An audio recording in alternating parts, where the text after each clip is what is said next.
It's not pushing. Hello, you are listening to the Natural Healing Show for UK Health Radio. I'm your host, Catherine Carrigan, medical intuitive healer and Amazon #1 best-selling author. You can find out more about me and my work at unlimitedenergynow.com and catherinecarrigan.com. While you're there, definitely sign up for my newsletter so you can learn even more about how you can heal yourself naturally.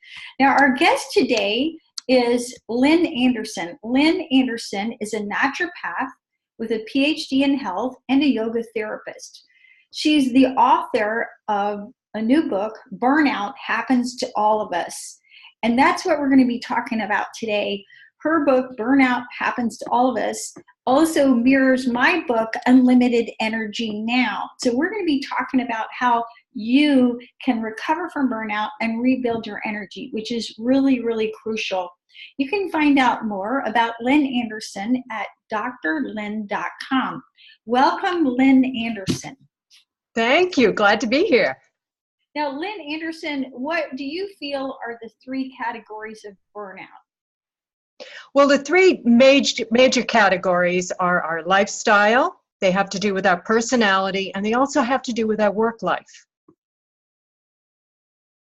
Okay, so the three categories of burnout being work, lifestyle, and personality. Can you share with us more about this? What is lifestyle burnout? What is personality burnout?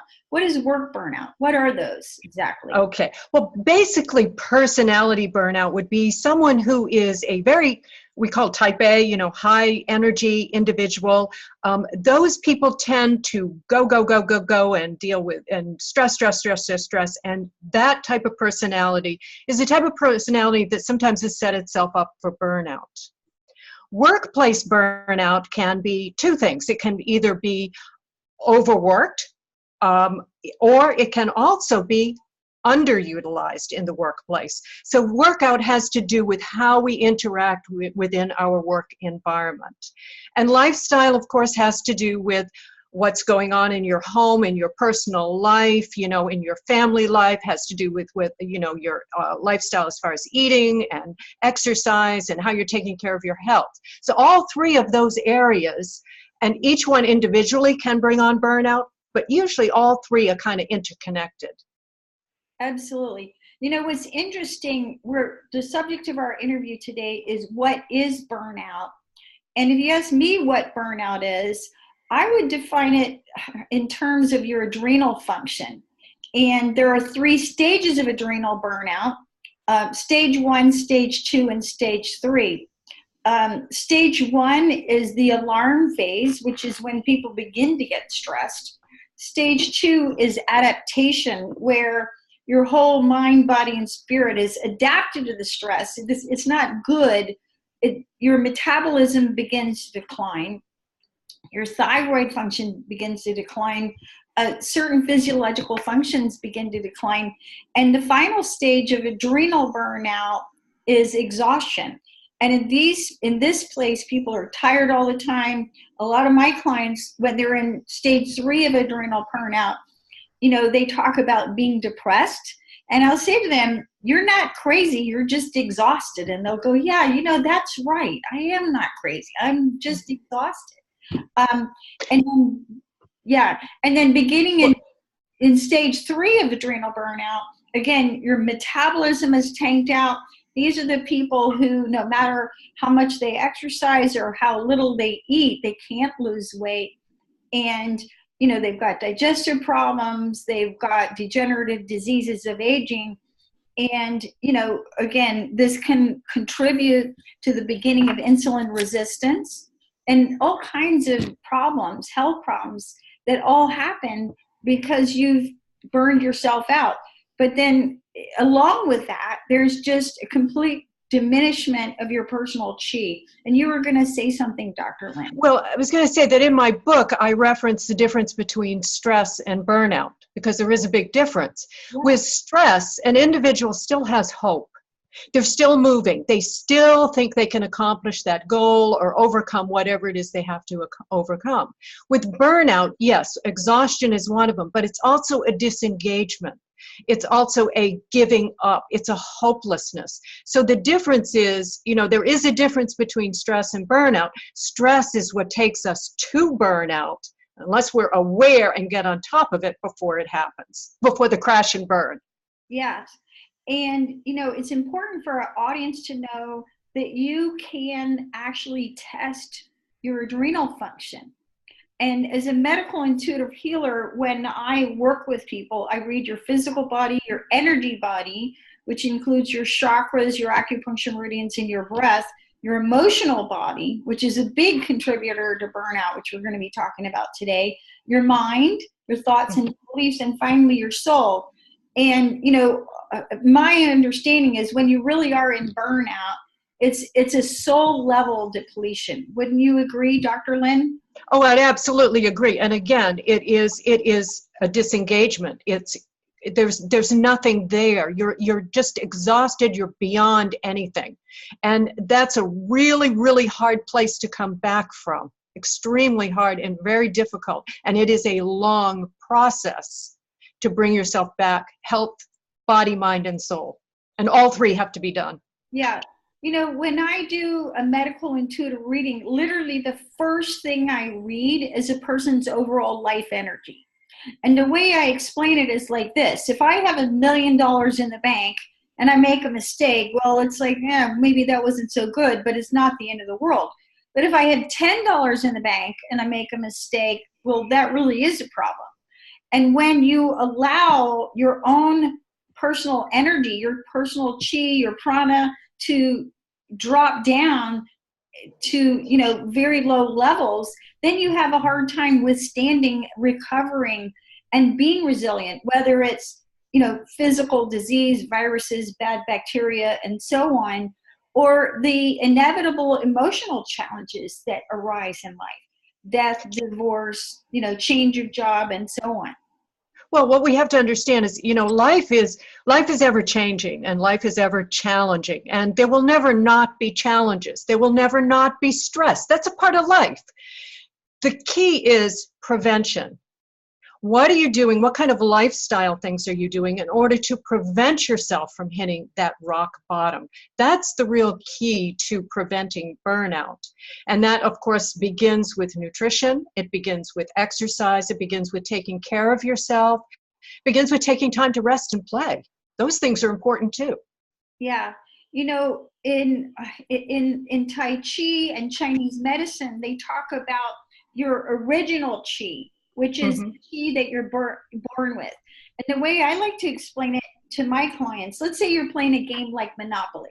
So if we were all playing a game of Monopoly, you were going to be starting out with a certain amount of bucks. And, we all start out with pretty much the same opportunities. And again, the truth is that from a health perspective, everybody's got different genes, but it's how you live your life, whether the bad genes turn on or the good genes turn on. Any rate, your original chi takes you to about age 30. And then it's, do you have practices that help you to build your life energy? And if you don't have practices that help you build your life energy, then you're going to experience burnout. Right. You deplete. You start to deplete because, you only have, we like to say we have unlimited amounts of energy, but we don't. A human being does not have, we are not unlimited. We have limitations and we have to make modifications and find balance along the way. From a yoga therapist perspective, it's all about balance. Energy has to, if you are perfectly balanced, body, mind, and soul, you have perfect health. And that's what we should be striving for, is balance. Yeah, no, Lynn Anderson and I, we have a lot in common. We were talking before we started our show. Lynn's taught yoga for 30 years. I've only taught yoga for 24 years. We both studied yoga therapy.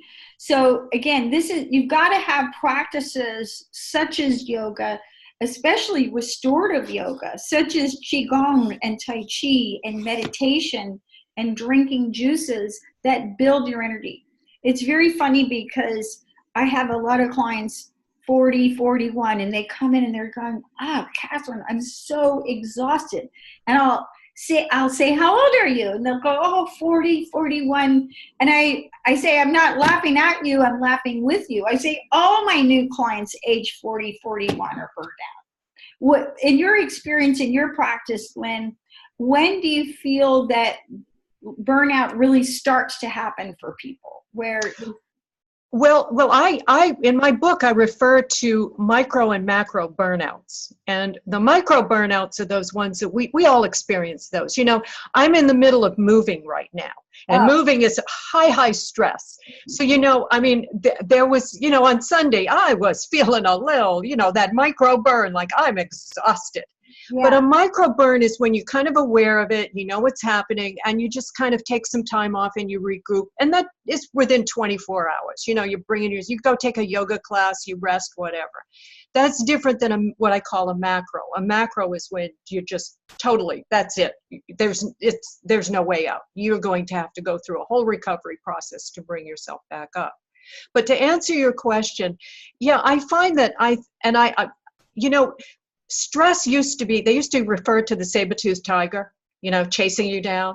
I refer to it as the techno tiger. You know, we've all got that techno tiger on our tail, and it is chasing us all over the place. And I think, yes, people in their 40s, they also tend to think that they should be at a different place in their life in their 40s, which you're not. When you get to be in your 60s, you realize that, boy, that's really young and you've got a lot more growing to do. But I think today people in their 40s have an awful lot of pressure put on them with social media, with technology. Everything is changing so very rapidly that it's very hard to keep up with everything.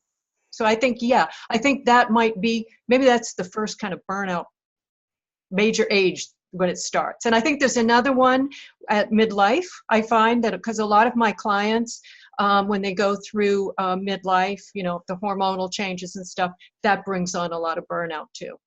Yeah, I agree. And, you know, I have lots of certifications. One of them is with Dr. Diana Schwartzbein, hormone expert, medical doctor, MD, medical doctor, endocrinologist.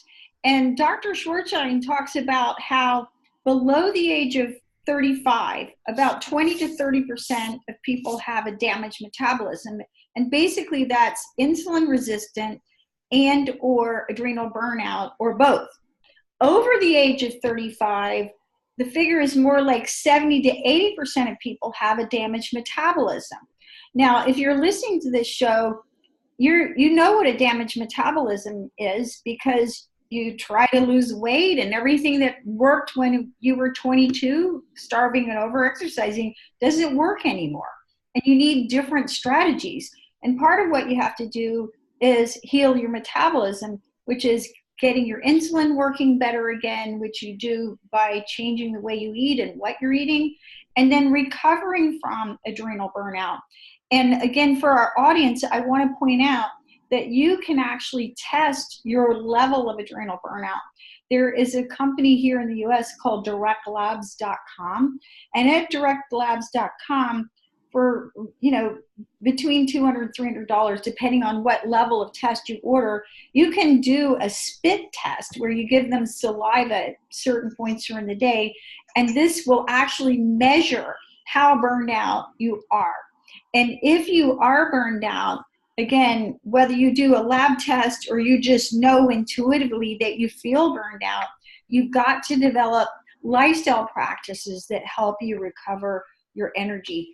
So, Lynn Anderson, what do you think in your book? You talk about the 3 R's to recovery. What are your 3 R's to recovery? Well, they are rest, reflect, and relax. And we need to, and not necessarily in that order, but usually when you burn out, I mean, the first thing you need to do is you need to rest. You need to let the body and the mind and the soul rest. You just have to let it recoup. Because, you know, the only way the body rebuilds itself is through good nutrition and rest. That's how the body builds itself. And rest or sleep is as much a nutrient as the foods that we put into our body. It is necessary. We have to have it. So once we begin to pull back and rest a little bit and get things a little clear, it's important to reflect. How did you get where you got to? You know, and you can see the path how you got there. And a lot of times it's because in your life it's not a good fit where you were at. And I say that because many people, especially in the workplace or even in a marriage or relationship, it isn't working. They get frustrated. They get depressed. They start to self-sabotage themselves. When maybe, in fact, what the problem is just not a good fit. And we've all been in places in our life that's not a good fit, and it's okay to walk away. That's what's really important. And then and once you do that, reassess and see, what can I do to start to bring myself back? What can I do? How can I change my diet? How can I change my lifestyle? Maybe I need to change my job. Maybe I need to leave a toxic relationship, whatever that relationship might be. Maybe I need to reflect back on my own personality, slow myself down a little bit. Those are the things. This is great advice, Lynn Anderson, and a couple of reflections. In my book, Unlimited Energy Now, I talk about a technique called Grizzly. And Grizzly is actually therapeutic rest, and it's called Grizzly after the grizzly bear, because many people realize they are sleep deprived, they are exhausted, and it is important to get your sleep sorted out. I've interviewed a sleep expert on the Natural Healing Show. But beyond that, some of us are so exhausted that you actually need to take time to do the technique of Grizzly. So how do you do Grizzly? Bottom line, you're lying down. You can sleep, you can meditate, you can take a hot bath, you can read funny or spiritually uplifting books, you can watch funny movies, no TV, you can knit, you can crochet, but the bottom line is you're on your back.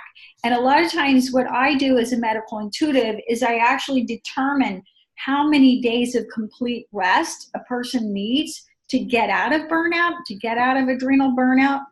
And then I have my clients get out a calendar and literally schedule it out. Just like if you're going to go on vacation, you would schedule out, I'm going to take a week off. And whether you take a week off to lie on your back and rest, or half a day at a time, or a whole day at a time, it's very important that you actually do. And I'm always telling my clients, rest is a verb. It is something that you do. I really also appreciate that you talked about reassess.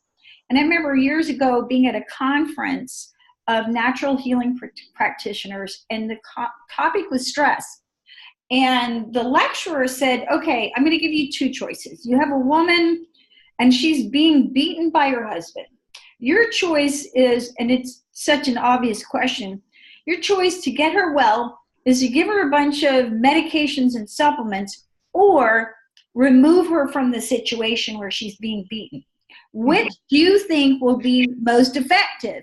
Right. Well, the answer is obvious, but a lot of us put ourselves in these situations. Maybe it's not as bad as an abusive marriage or an abusive work situation, but as you said, it's not a good fit, right?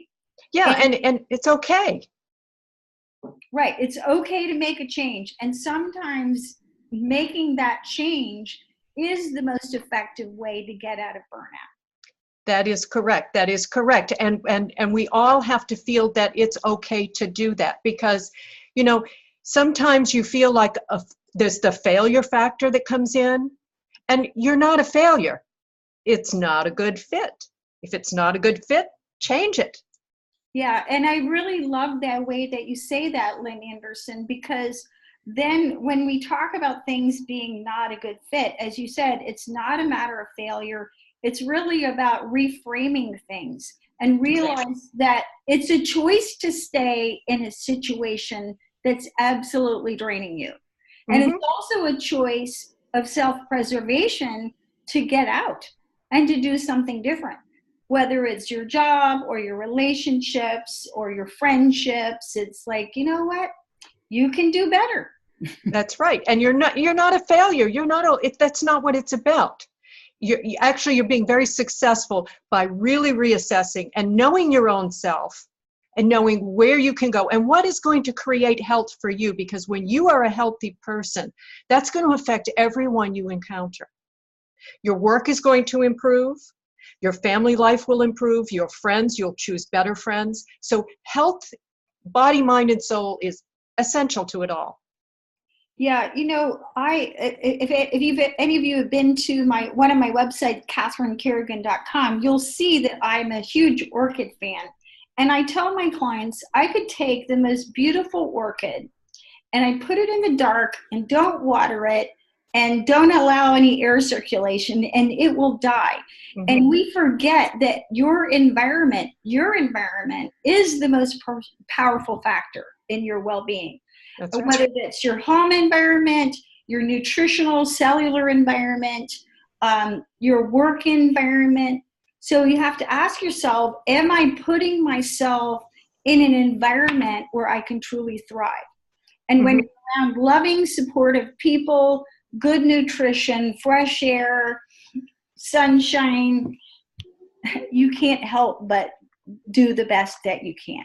That's right. Those are all the positive things that we should do in our life. The problem is when we hit burnout, it's so very difficult to be able to see above that. Some people feel like they're stuck. But you know what? Burnout, there's a good side to burnout, because there's always a good side to everything.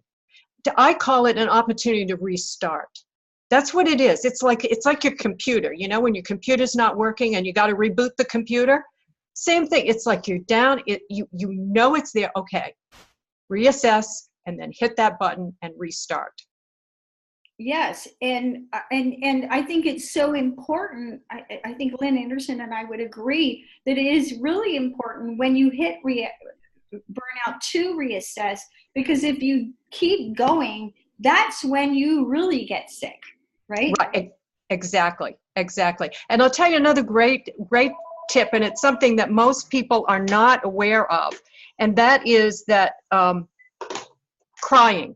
Now, crying, we all think, well, crying is when somebody is crying. Now, I should clarify and say if somebody is just hysterically crying all the time, they really need to go out and seek, medical attention. But crying, tears are really good, and crying is good. And here's why. Researchers have found that when we release emotional tears, not reflective tears, but emotional tears, we're releasing ACTH, which is the hormone that pushes cortisol, the hormone from the adrenals that happens when we're under stress. So what we have to do is we have to kind of reduce that ACTH, and crying, sweating are two ways that we do that. If you think about stress, when a person is highly stressed, one of the things that the body does is it releases water. And how does it release water? Crying, sweating, urination. So there's a release of that. The body is automatically saying, hey, so to hold those tears in, sometimes it's good to have just a good old cry, That is great advice. Now, our topic that we're talking about today is what is burnout? So many people listening might think, well, I may be in burnout. I'm not sure. I'm definitely kind of tired. How do we know when we are in major burnout? Well, again, like you said in the beginning, I mean, there is an exhaustion that there's just nothing that interests you. You've lost all life interests. You're not engaging. That is the real key, is when you stop engaging. That's when there's a real problem. You don't really want to see friends. You don't want to socialize. You don't want to go to work. Nothing at all interests you. And that is the emotional burnout. On a physical level, there could be all kinds of maladies that happen, from migraine headaches to, digestive problems to, all of a sudden you've got flus and colds, fibromyalgia, immune functioning things. All of those things happen on a physical level. Mostly we understand it mentally and physically. Soulfully, there's a void. There's a void there, and we don't so much pay attention to that. But if you look at all three components, which we are, you'll see a disengagement and a voidness and just a depletion. That's burnout. And, a lot of what you described sounds very similar to depression. Mhm. And two of my 8 books are about how to overcome depression naturally. And I think that there is a huge connection between exhaustion, burnout, and depression. What's your observation on that subject? I would say that they are interconnected. And like I said, if someone is crying all the time and all of that stuff, that could be severe depression. And there's a fine line between all of these things, depression and burnout. There's a fine line there. And yes, they could be interconnected. It's really important, and I say this as a naturopath because I have worked with medical doctors, and I believe that the key to all our health is that we integrate and work together.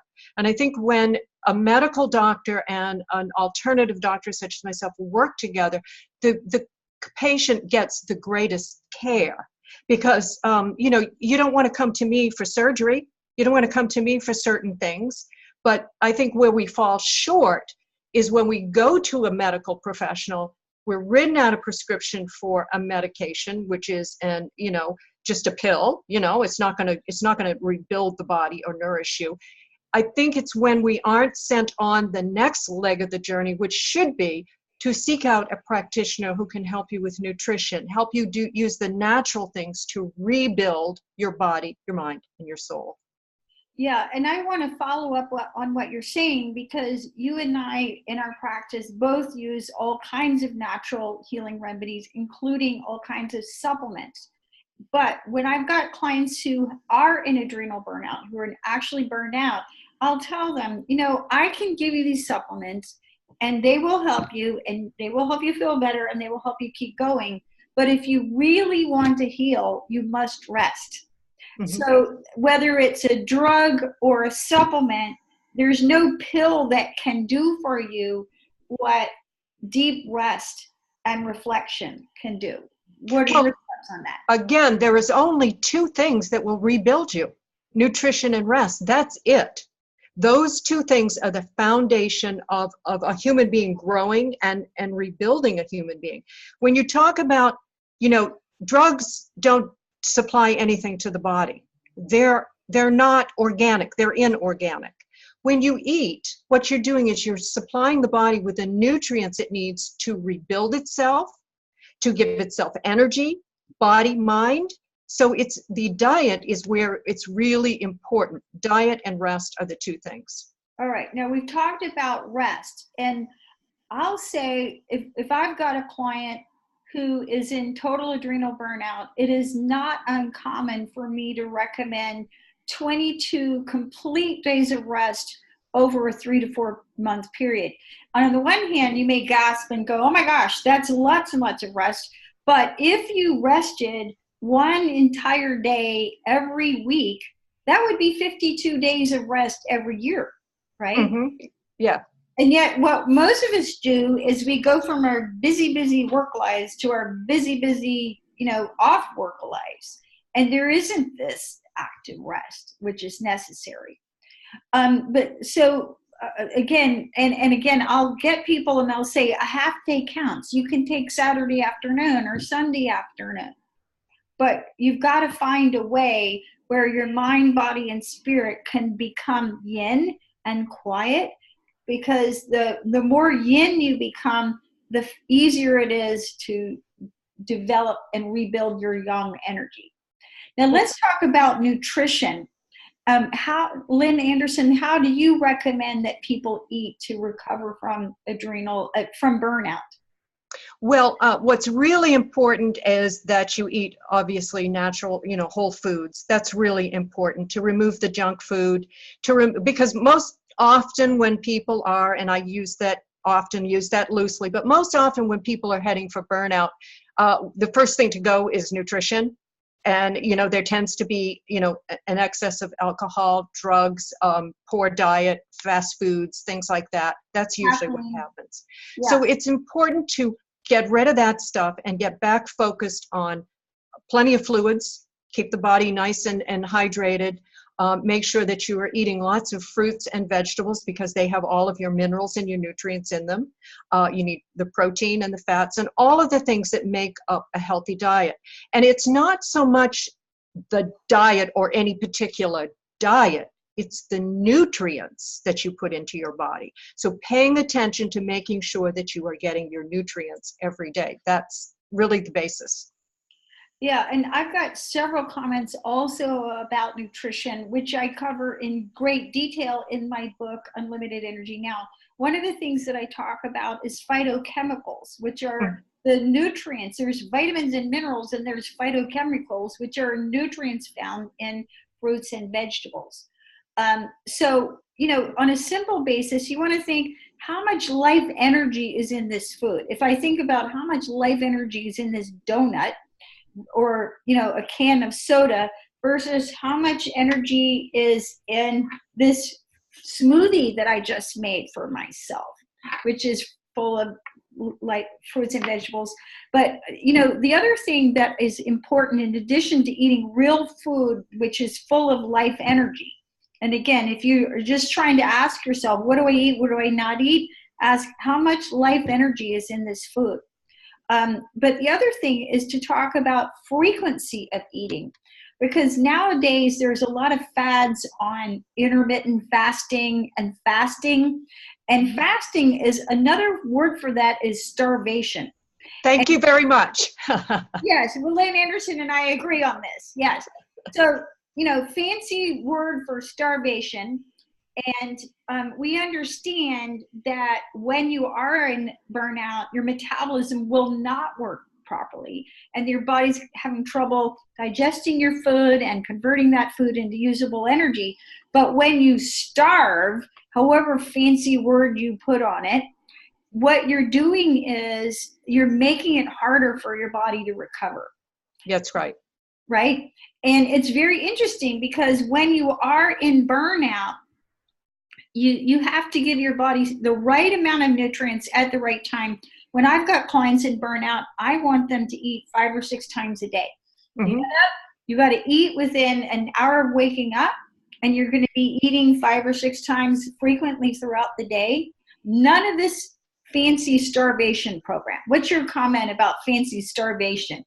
I love it. I love it. When you go on a fast, or yes, you can lose weight, and that's you need to lose a couple pounds before some event. That's what Hollywood does out here, but it doesn't work.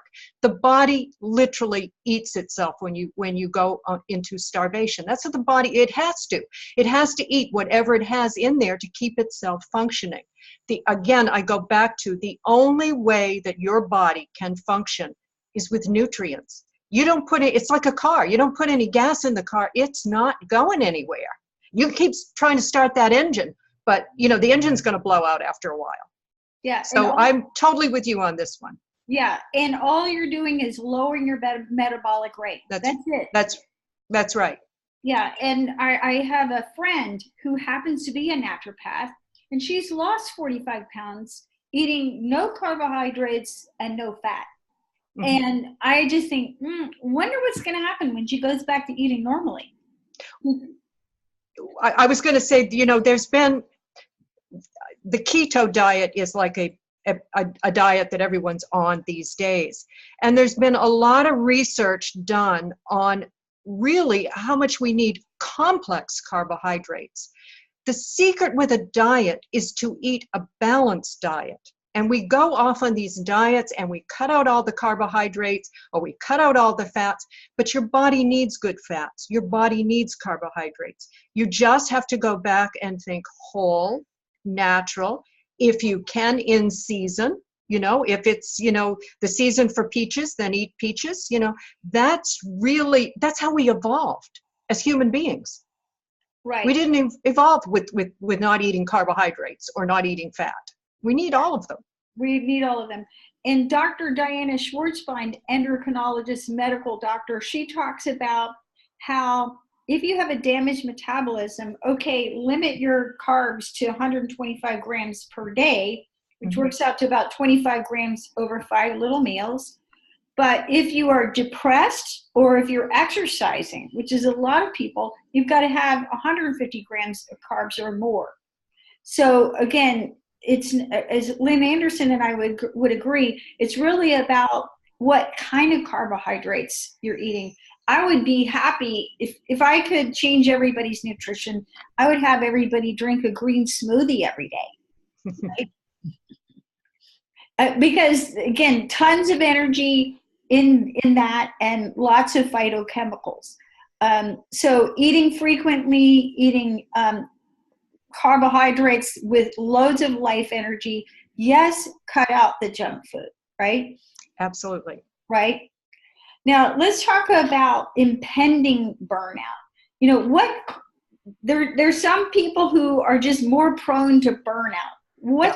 What kind of human, what kind of person is more prone to burnout? Well, that goes back to personality style. And, that's the person, the type A personality, the personality that has to multitask, which studies have shown we are not good at multitasking. As much as we'd like to think we are not. That's usually when people make mistakes, get hurt, when they're doing too many things at the same time. We are designed to focus.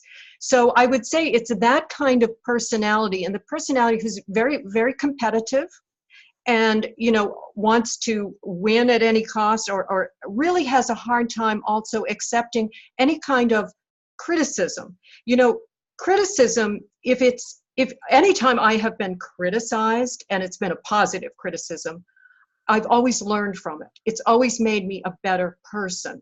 Now, there is a difference between just, cruel and abusive criticism, and then there is the ability to have someone say to you, maybe if you did this, or maybe, and at first, the ego, of course, flares up, but if you listen, it will take you in a better direction. So I think it's the personality that just keeps going and going and going and going.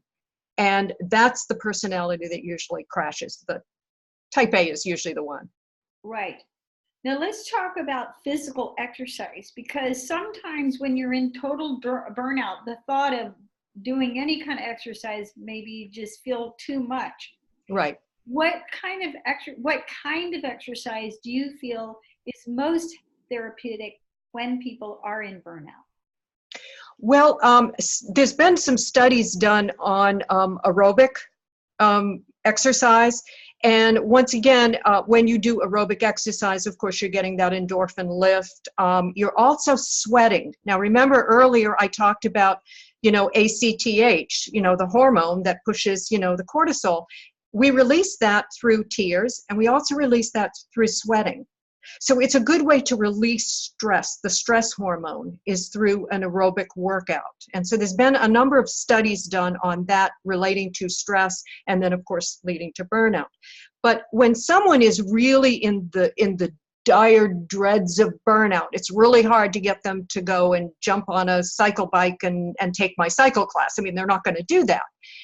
Yoga is probably the best way to sort of get someone in, and I would say that most of my clients and people who are experiencing problems in their life, they will come to yoga. And yoga is a way to start to get the body to move, to start to get you to slow down, to start to get you to reflect. And when those things happen, then we can move on to other forms of exercise. But I also say, get up every day.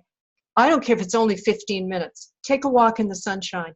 It'll do a lot of good for you, Yes, and on the Natural Healing Show, we've had different experts talk about the value of being outside. And the studies show that even 20 minutes in an urban park will totally change your mood. Right. I have a little different sort of caveat about physical exercise, and this comes again from Dr. Diana Schwartzbein, medical doctor, endocrinologist, because she talks about when your heart rate goes over 100 beats a minute, your body has to secrete the stress hormones cortisol and adrenaline. So when you're in burnout, a lot of people have cortisol deficiency. And again, part of this is understanding where you're at, because at certain places, an intense workout can be helpful. At other times, you're better off going for a walk where your heart rate stays below 100 beats per minute. So you're not on a continuous basis, so you're not secreting those stress hormones. I feel that the sort of foolproof forms of exercise when you are in burnout, Tai Chi, Qigong, if I would be happy, all my clients in burnout, if they did 20 minutes of Qigong every day, because the word Qi means energy, Gong means work, rebuild your energy. And as far as yoga, there's a lot of yoga studios that promote hot yoga and power yoga, which is where the poses are, you're going so fast that there's no reflection. But aside from, the lack of inner reflection, again, your body is producing more of the stress hormone. So, but I think a really good way to tell if you're listening is to actually do the workout. Notice how you feel before, during, and especially afterwards. And ask yourself, did this workout help me rebuild my energy? Well, yes, and again, I would say that power yoga to me is kind of an oxymoron. I mean, yoga to me is my yoga, I do not teach power yoga. You will work out in my yoga and you will sweat, it will happen. But it is that those kind of exercises are usually the easiest for a person to integrate back into the exercise environment. Walking, yes, is good, but what's also important when you're going through burnout is socialization. And when you come to a class, as opposed to walking by yourself, you've been alone, and believe me, walking is excellent. But I really encourage people to come and participate and be part of a group. I personally, in my class, whenever anybody new comes to my class, or if I have someone that I know that is struggling with whatever they're struggling with, I always take a moment afterwards to have a personal conversation with them so that they feel connected. Because I found that when people enter into a group, and especially when they're coming from a place of burnout, there's a tendency to pull back and to hold back from other people because you think everybody else in the class is fine and I'm not. That's the way people think. And I try to bring them in and give them that connection because I know that if I do that, they'll come back. And if they come back, I've done my job. That's doing my job, is to get them to continue to come back and build their life back. Now, how can meditation help us recover our energy?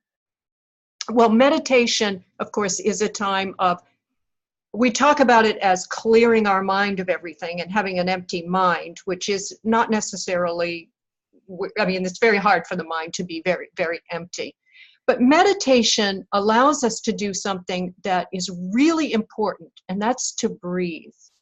When you're in a meditation, if you're guided through the right to a meditation, it's very much about the breath and about following the breath and feeling the breath. And it is the breath that allows the nutrients to move through your body, the oxygen to push things through your body. It is the breath that clears the mind, and it gets us in touch with who we really are. Because when we're stressed and we're burnt out, the breath tends to be very shallow and up in the chest. And if you can get someone to breathe from the belly up, as I remind them, from their power channel up, and sort of open all of that up and draw the oxygen throughout their body, that's one of the tremendous benefits, I think, of meditation, along with you give the body the opportunity to just do nothing, which is real novel in today's world, Yeah. Now, in my book, Unlimited Energy Now, it contains directions for a breathwork practice that I teach my clients who are wanting to rebuild their energy. So that's very, very important. I totally agree, is breathing. And a real quick way to tell how stressed you are is to notice where your breath is. What do I mean by that? If you're breathing into your upper chest, you're in the sympathetic nervous system where you're producing your stress hormones. If you breathe into your belly, you're in your parasympathetic nervous system where you relax. And as Lynn Anderson says, to recover from burnout, one of the steps is relaxation. So you can become more relaxed wherever you are. You could be, on the train, on the bus, commuting, in your car commuting, and focusing on breathing into your belly. And by breathing into your belly, you're allowing that nervous system to go parasympathetic so you can restore balance into your nervous system. So Yeah, I was going to say, Catherine, and a really good point is that you don't need to be sitting for hours somewhere with your legs crossed to meditate. You can meditate on the train. You can meditate in a line. So when you're standing in line, you can stop and you can just take some deep breaths and just clear out. Meditation doesn't mean sitting for hours in an uncomfortable position, where some people think. It's something that in my, I have my clients, we do a 3-breath meditation. And it just clears everything out. And it takes seconds to do it. But it's important to know that you can stop anywhere and breathe, really breathe. Now, Lynn Anderson, author of Burnout, Happens to All of Us. Any final thoughts for our audience? What I would say is the most important thing is 2 things. One is awareness.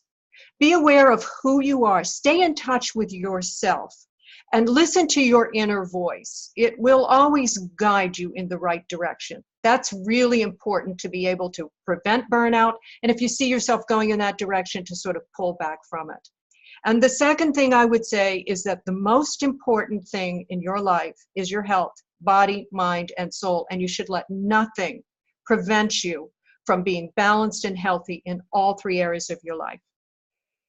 You've been listening to the Natural Healing Show for UK Health Radio. I'm your host, Catherine Carrigan, medical intuitive healer and Amazon #1 best-selling author.